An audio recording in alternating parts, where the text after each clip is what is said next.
If you're Bam, you have a right to be angry. If you're Tyler, I think you got a right to be hurt.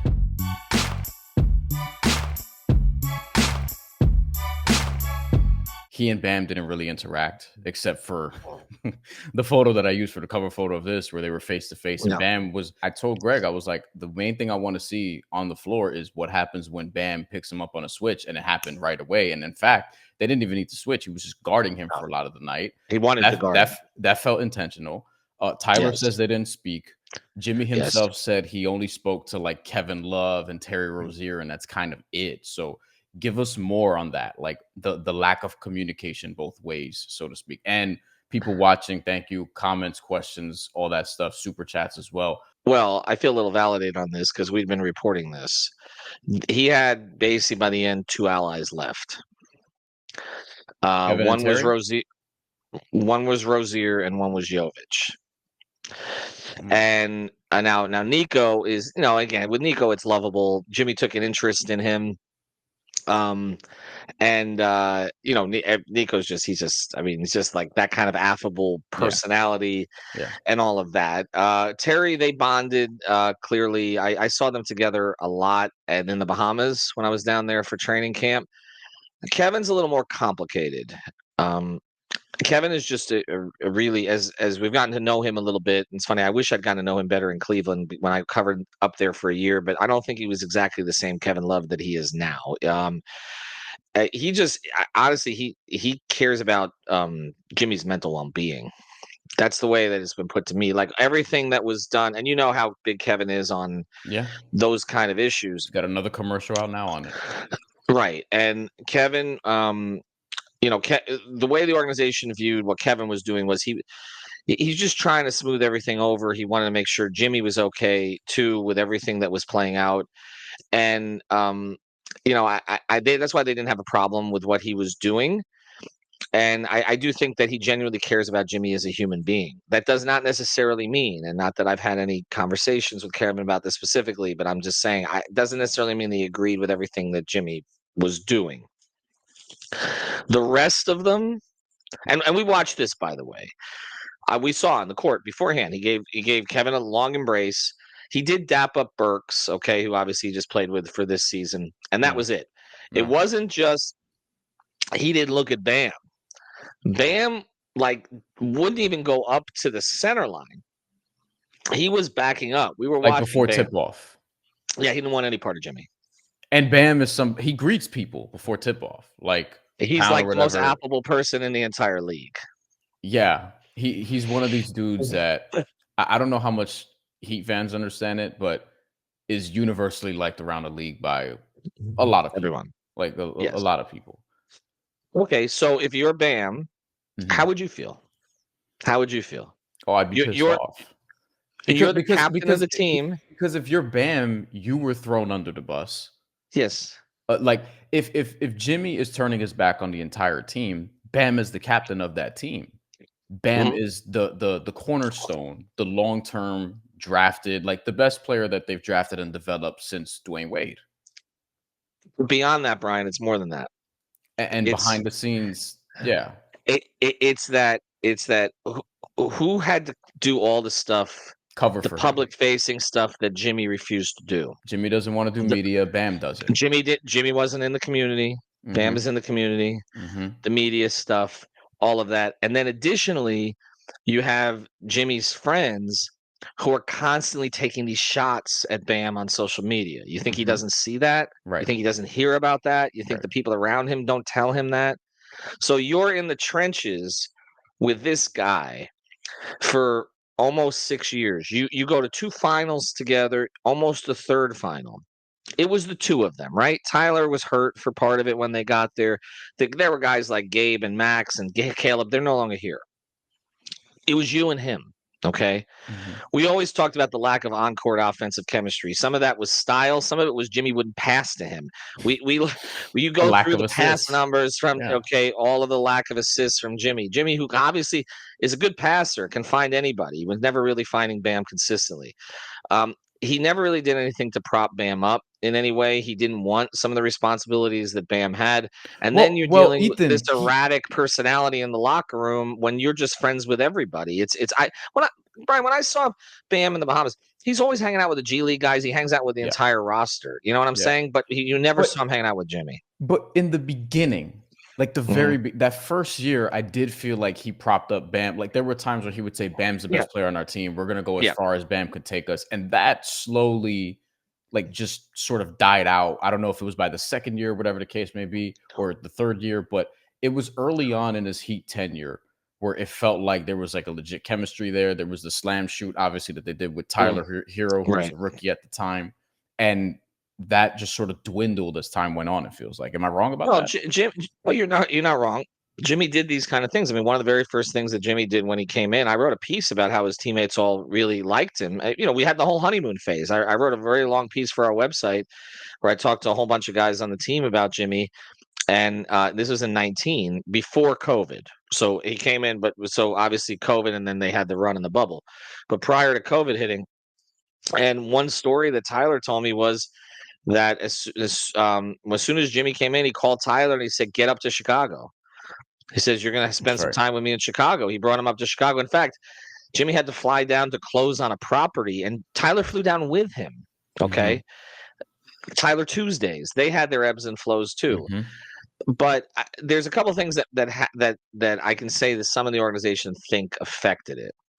One thing was that Kyle came in, who's someone Jimmy wanted. This is why all this stuff about they never got him anybody he wanted. I mean, they got him the guy he wanted, and that was the guy in that free agent period. Look at that free agent class. There wasn't a whole lot else out there.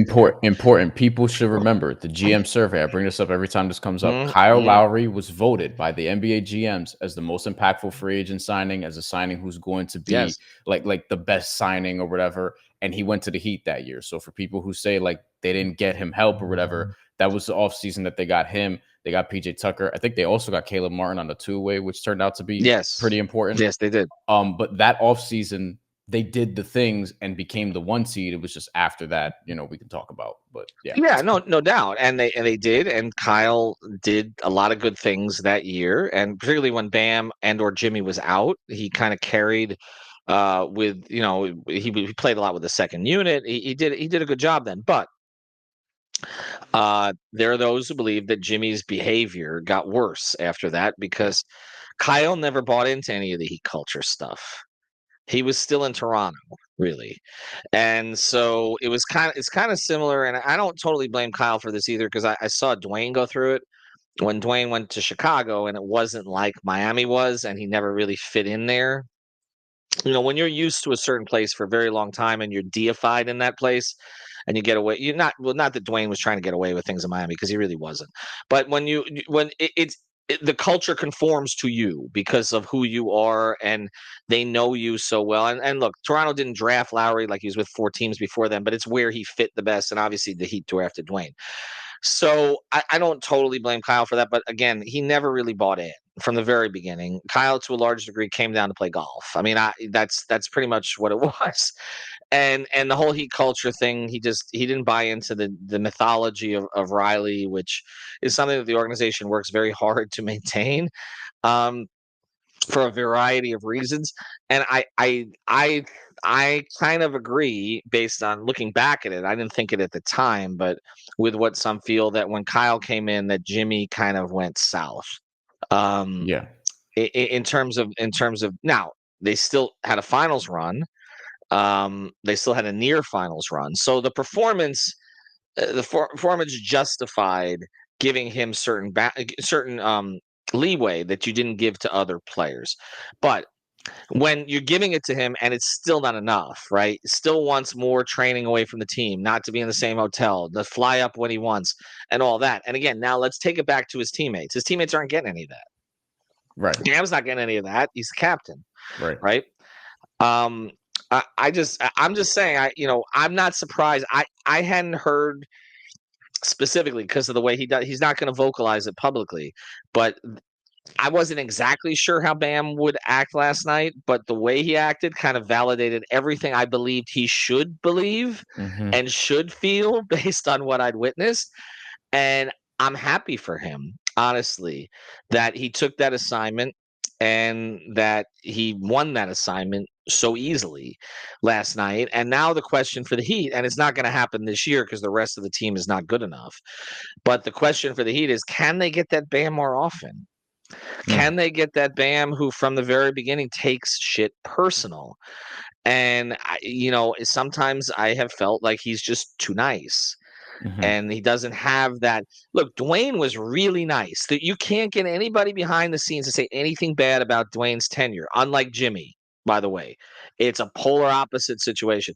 The staff last night was like, I'm not gonna say the things they said publicly, Well, okay? okay, but I wanted to I ask you about that. I wanted to like yeah. in whatever detail you could tell us. What have the last 24 to 48 hours been like for people in that organization? So not just players, although players too, but Mm, coaches, staffers, like yeah. administrators or whatever the case may be, coaches, front office. Well, yeah, no, I'll get one thing I want to say is Dwayne was a killer when he had to be. Great, great Yes. person behind the scenes. Okay, I Yeah. have much love for Dwayne for things he's done for me personally, etc. But killer when he wanted. That's what they need from Bam. As far as behind the scenes, I've never seen. I've been around the organization since '96. Okay, I was there for Zoe, who was difficult for a while. Timmy, who was difficult. Okay, especially with Pat. Uh, Shaq, difficult. Bron, not as difficult as people assume, but had his own people around and all the rest of that. Uh, the enmity for Jimmy with the staff is it's incomparable. It just is. Incomparable. And they just wanted it. They just separate and that's it. Now maybe we can separate and go on. And here's the thing. Here's the thing, Brian. Don't ever let Spoelstra tell you when a game doesn't mean something to him. Yeah. He I played never 8, believe right? he played Until eight. garbage time. I don't count that. He played he played he played 8. And really he played 7.5, but then he gave Kyle Anderson more minutes in the second half. By the way, I thought played very well. Not only did he play 8, think of who he played. Yeah. Okay. The main characters. Three of the 8 he played, and he played them all heavy minutes, came over in the trade. Uh-huh. Also, we saw Haywood Highsmith, which we don't see him all the time, it feels like now. So Well, I think because that was on purpose. Haywood was one of the guys who he's never going to say it. So I know H is never going to say it. But I talk. he really I he doesn't have a I good relationship with Jimmy at all, or a relationship with Jimmy at all, to put it mildly. I I don't really know where it came from. Uh-huh. I don't. I'm not sure. They couldn't be more different in personality. Although Jimmy, I thought liked guys who came out of the mud, which They were is Sixers teammates at one point. Haywood did. Yes, but I don't know. I saw them interact at times. It was mostly Jimmy needling him. You can never tell. Their lockers were right next to each other. Mhm. Haywood has made a couple of comments about how he has more space now, Mhm. but Jimmy took over the second locker. But I never. I don't know. Haywood, I don't know how anybody could beef with Haywood Highsmith. I just don't. Like, look, the Duncan stuff, and Duncan didn't play last night. Duncan would have probably dropped 8 threes on Jimmy just to get all out of his system. But the Duncan stuff you could kind of understand because, he was all over Duncan from like the very start. And like, even to the point of like when Duncan would do something good, as you remember, he'd be like, yeah, but Max this or Max that. I love Max. But like, it was the way he would compare Duncan and Max was, you can understand how Duncan would have an issue with that. But the Haywood thing, I don't think it's any. It was no surprise that Haywood wanted to turn to defend Jimmy, and Haywood was plus 25 with no points, which I joked with him after the game about. It was like one of the better 0-point games we've ever seen. He's like, "Well, I was trying to get something," but to have a beef with Haywood Highsmith is just kind of weird to And Bam me. I too, don't. also. Yeah, but I mean Haywood, like Haywood, I mean Bam was a first round pick. Okay, Jimmy, we Yeah, know yeah. has issues with guys who were drafted higher than him. This is kind of gets back to the whole Towns thing and the Simmons thing and all that. But I don't know. The Haywood thing was always kind of weird to me. Look, Jimmy's guys in that locker room are mostly gone. He had a very good. I mean, him and Gabe were good. Him and Max Max, were good. Goran, Kyle, Kyle, PJ.